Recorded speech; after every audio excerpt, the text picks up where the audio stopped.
가결되었음을 선고합니다.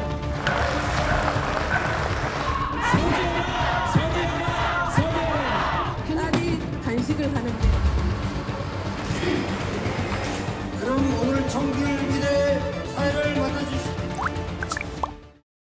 초고령 사회로 진입하면서 의료 및 간호 서비스 수요가 빠르게 증가하고 있다. 그러나 현행 의료법은 전문화된 간호사의 역할을 제대로 반영하지 못한다. 이에 간호사 및 간호조무사 등 간호 인력과 간호의 독자적인 법률을 제정하여 국민 건강 증진에 이바지하고자 한다. 이게 간호법입니다. 간호사는 찬성하지만 의사, 간호조무사, 응급구조사, 방사선사 등 13개 의료단체는 반대하고 보건복지부도 반대합니다. 의사들은요, 간호법으로 간호사가 의사 없이 단독 개원할 수 있다는 것 때문에 반대하고, 간호조무사, 응급구조사, 방사선사 등은 간호사가 다른 직역의 업무를 침탈할 수 있다는 것 때문에 반대합니다. 이에 대해 간호협회는요, 간호법에는 단독 개원이나 다른 직역 침탈 조문이 없다. 과대 해석 혹은 억측이라고 말합니다. 간호법에 지역사회 간호라는 말이 처음으로 등장합니다. 의사가 있는 곳은 의료기관이라고 하니까 지역사회는 의사가 없는 곳을 말하겠죠. 지역사회 문구는 단독 개원에 대한 포석이라고 의사 측은 해석합니다. 하지만 간호사의 업무는 진료의 보조로 규정되어 있기 때문에 의사 없이 단독 개원할 수 없다는 게 대한간호협회 측 입장입니다. 그런데 보건복지부는 단독 개원이 가능하다고 판단하는 것 같습니다. 복지부가 낸 자료 보면요, 의사가 부족하니까 지역사회에서 간호사 역할이 필요하다고 인정합니다. 지역사회에서 간호사가 단독 개원하는 것, 국민에게 선택의 폭이 넓어지는 의미는 있습니다. 다만 현행 의료법 안에서 할 수 있다는 게 복지부의 입장이고요. 법률가들은 간호사 업무를 진료 보조로 명시하더라도 예외 상황을 세부 조항으로 달아놓을 수 있기 때문에 단독 개원 가능성은 열려 있다고 보고 있습니다. 의사가 아닌데 의사처럼 수술하고 환자를 처치하는 사람이 있습니다.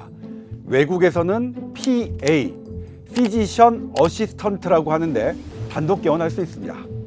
우리나라에는 PA 역할을 하는 사람이 있지만 그동안 법으로 규정되지 않아서 불법 논란에 시달렸습니다. 10년 전 기사 보겠습니다. 당시 보건복지부는 전문 간호사를 PA로 인정하자고 제안합니다.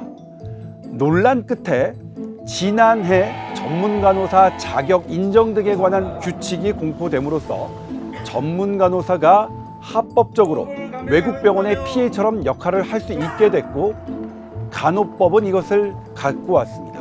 그런데 외국 PA는 응급구조사, 방사선사, 임상병리사 등 다양한 직역에도 열려 있습니다. 그런데 우리나라는 현재 그렇지 않습니다.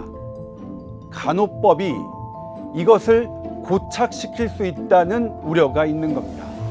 보건복지부도 간호법이 의료 돌봄 직역 간 협업 체계를 깨트릴 수 있다고 우려합니다. 지금 장기 요양기관, 장애인 복지시설 등 지역사회 시설에서는 대부분 간호사 대신 간호조무사가 근무하는데요. 간호법에서는 의원급 의료기관이 아닌 곳에서 간호조무사는 간호사의 지도를 받도록 되어 있습니다. 간호조무사 쓰려면 간호사 먼저 채용해야 하는데, 그러느니 간호사만 채용하고 말지 않겠느냐는 것이 간호조무사들의 걱정입니다. 가장 논란이 뜨거운 간호조무사들의 학력 제한 문제 짚어보겠습니다. 고졸 학력 제한을 풀어내는 것, 즉 전문대 이상의 교육을 받으면 학원을 다니지 않고도 간호조무사 시험을 응시토록 하게 하는 것이 간호조무사협회의 오랜 수건 사업이었습니다. 하지만 현행 의료법에 고등학교 졸업 학력 인정자라는 문구가 계속 발목을 잡았습니다. 그런데 간호법이 의료법의 이 문장을 그대로 옮겨왔습니다. 논의 과정에서 위헌 지적도 나왔습니다. 간호조무사협회장은 간호조무사들이 조금 더 배워서 더 나은 간호조무를 하겠다는 걸 왜 막느냐고 얘기합니다. 대한간호협회는 간호조무사는 고등학교나 학원을 통해 양성하는 게 더 바람직하다고 판단한 건 교육부라고 얘기합니다. 하지만 보건복지부는 학력 상한을 정하고 있는 법은 문제라고 판단하고 있습니다.